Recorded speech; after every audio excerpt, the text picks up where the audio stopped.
আসসালামু আলাইকুম ওয়া রাহমাতুল্লাহ। হিজরি সনের প্রথম মাস মুহররম। এই মাসের 10 তারিখ পবিত্র আশুরা হিসেবে মশহুর। হাদিস শরীফে বর্ণিত আছে, যে ব্যক্তি মুহররম মাসকে সম্মান করবে, মহান আল্লাহ পাক তিনি তাকে জান্নাত দান করে এবং জাহান্নাম থেকে মুক্তি দিয়ে সম্মানিত করবেন। সুবহানাল্লাহ। মহান আল্লাহ পাক সর্বপ্রথম আশুরা মিনাল মুহররমে দুনিয়া সৃষ্টি করেছেন। আসমান থেকে সর্বপ্রথম রহমত মুবারক নাজিল করেন, আসমান থেকে সর্বপ্রথম বৃষ্টি বর্ষণ করেন এই দিনে। এছাড়াও আরও অনেক ঘটনা এই দিনে সংঘটিত হওয়ায় দিনটি বিশেষভাবে সম্মানিত। এই দিনের আমল সম্পর্কে অনেক হাদিস শরীফ বর্ণিত রয়েছে।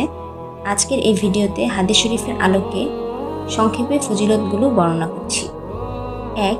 যে ব্যক্তি আশুরার দিন গোসল করবে তাকে সুস্থতা দান করা হবে, মৃত্যু ব্যতীত তার কঠিন রোগ হবে না এবং সে অলসতা ও দুঃখ কষ্ট থেকেও নিরাপদে থাকবে। সুবহানাল্লাহ। 2. যে ব্যক্তি এই দিনে চোখে মেশক মিশ্রিত স্মিত সুরমা ব্যবহার করবে, সেদিন থেকে পরবর্তী 1 বছর তার চোখে কোনো রোগ হবে না। সুবহানাল্লাহ। 3.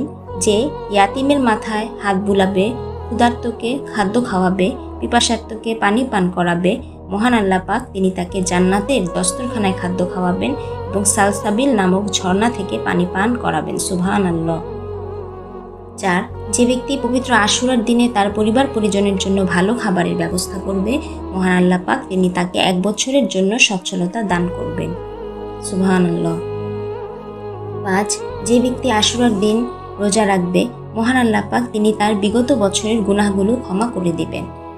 অন্যত্র বর্ণিত রয়েছে যে তার আমল নামায় 60 বছর দিনে রোজা রাখার এবং রাতে ইবাদত বন্দিগি করার সওয়াব দান করবেন। মনে রাখতে হবে, আশুরার রোজা একটি রাখা যাবে না, অবশ্যই 2টি রোজা রাখতে হবে। রাসূল সাল্লাল্লাহু আলাইহি ওয়াসাল্লাম তিনি ইরশাদ মোবারক করেন, তোমরা পবিত্র আশুরার রোজা রাখো এবং ইহুদিদের খিলাফ করো। রোজা রাখবে একদিন আগে অথবা একদিন পরে, অর্থাৎ 9-10 তারিখ অথবা 10-11 তারিখে রোজা রাখবে। 6. যে ব্যক্তি পবিত্র আশুরার রাতে কোনো মুমিনকে ইফতার করালো, সে যেন নবীজি সাল্লাল্লাহু আলাইহি ওয়াসাল্লাম ওনার সমস্ত উম্মতকে ইফতার করালো। সুবহানাল্লাহ। মহান আল্লাহ পাক তিনি আমাদের এই আমল সমূহ করার তৌফিক দান করুন। আমিন।